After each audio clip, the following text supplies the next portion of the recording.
Hello साथियों, नमस्कार। आप सभी का हमारे इस YouTube चैनल उन्नाव की बात हमारे साथ इस चैनल पर बहुत बहुत स्वागत है। जैसा कि आप लोगों ने देखा कि कल सभी अपने युवा साथियों से आपका परिचय कराया, आज उसी कड़ी में आगे बढ़ते हैं और आज का जो हमने मुद्दा रखा है बहुत ही महत्वपूर्ण मुद्दा है, जो देश हित का मुद्दा है। किसानों को लेकर चर्चा करने के लिए एकत्र हुए हैं और इसी कड़ी में हमारे सभी युवा साथी हैं, एक एक करके सबसे परिचय कराते हैं और क्या क्या समस्याएं हैं उनको कैसे दूर किया जा सकता है उन्हीं के बारे में चर्चा करेंगे। तो सबसे पहले इस कड़ी में आगे बढ़ते हैं। हमारे साथ युवा साथी सूरज जी हैं। सूरज जी, आप किसानों को लेकर क्या क्या सोचते हैं? देखिए, आज मेरे लिए सबसे पहली चीज है, आज राष्ट्रीय किसान दिवस है। 23 दिसंबर है। इसकी शुरुआत 23 दिसंबर 2001 में हुई थी, चौधरी चरण सिंह जी के जन्म दिवस के मौके पर। जी, बहुत ही महत्वपूर्ण दिवस है। आज हम लोग किसानों पर चर्चा करने के लिए बैठे हैं। देखिए, हमारे देश का लगभग 80% आबादी खेती पर निर्भर है और खेती का कहीं न कहीं बहुत बड़ा योगदान है भारत की जीडीपी पर। भारत की अर्थव्यवस्था कहीं न कहीं कृषि पर आधारित है और भारत को कृषि प्रधान देश भी कहा जाता है। और चौधरी साहब की बात जब की जाती है तो चौधरी साहब ने अपना पूरा जीवन किसानों के लिए संघर्ष में बिताया। वो चाहे सदन से लेके सड़क तक किसानों के लिए लड़े और बहुत सारी योजनाएं भी चलाए। तो आज चौधरी साहब के जन्म दिवस पर किसान दिवस के रूप में मनाया जाता है। तो हमारा लोगों को चर्चा करने का उद्देश्य भी यही था। तो आप कृषि को किस तरह से आगे प्रमोट होते हुए देखना चाहते हैं? कृषि को हम लोग कहते हैं कि हमारे देश की जो भी खेती हो आधुनिक तरीके से, जी, आधुनिक तरीके से खेती होगी। तो बड़े पैमाने पर खेती अगर करना है तो आधुनिकता से हम लोग आसानी से कर सकते हैं और उसको जब बड़े स्तर पर हमारे यहाँ खेती होगी तो विदेशों में उसका निर्यात भी काफी होगा। भारत हमारा जैसे विकसित विकासशील देश है, ये विकसित होने की तरफ आगे बढ़ेगा। जी, तो इसी कड़ी में और आगे चलते हैं। तो हमारे साथ हमारे युवा साथी मौजूद हैं आसेंद्र जी। आसेंद्र जी, आप ये बताने का प्रयास करिए कि आधुनिक जो कृषि है इसको और कैसे डेवलप किया जा सकता है?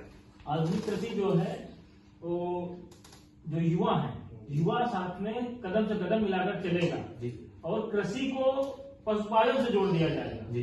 अगर कृषि पशुपालन के साथ चलेगी कदम से कदम मिलाकर के तो वो जाहिर सी बात है बहुत आगे पहुंचेगी। कहने का मतलब यह है कृषि के साथ साथ पशुपालन को भी बढ़ावा देना चाहिए। जी, पशुपालन को बढ़ावा देना चाहिए। मिश्रा जी भी है, मिश्रा जी से इस मुद्दे पर और चर्चा करते हैं।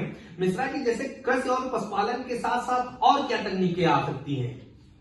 भाई, पशुपालन हो गया किसानों के लिए अच्छी बात है, लेकिन जो नई टेक्नोलॉजी किसानों के लिए है कि ना भाई, पहले के समय में जो था भाई किसान जो था खेती आधुनिक नहीं थी।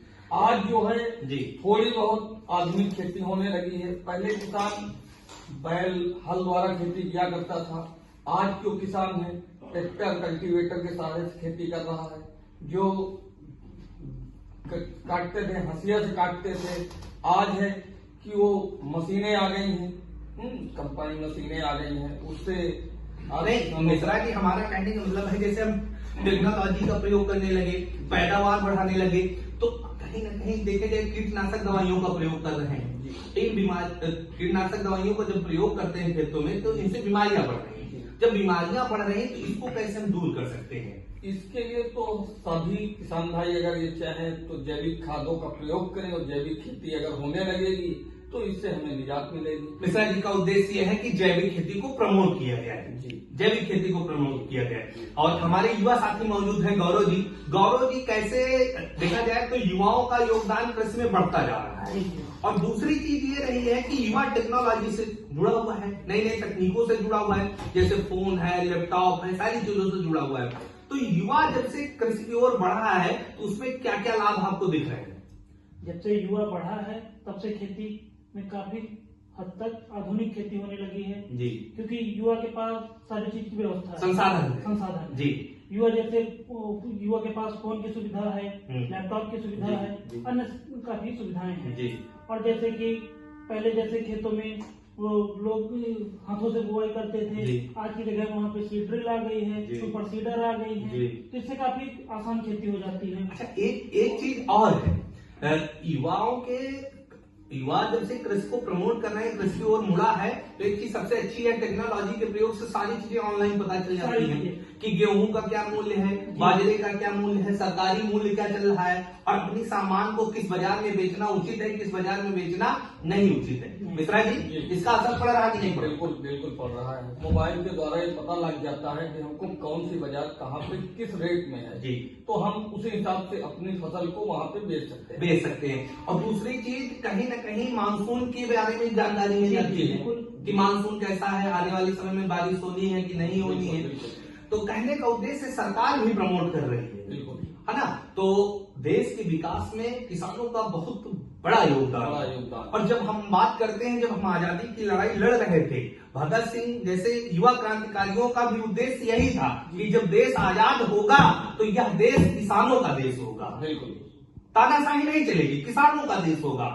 जहां पर हम ये देख रहे हैं कि वर्तमान समय में हमारे किसान भाई आधुनिकता की ओर बढ़ रहे हैं और नई नई टेक्नोलॉजी के प्रयोग से नई नई फसलों का उत्पादन भी कर रहे हैं कि नहीं कर रहे भाई?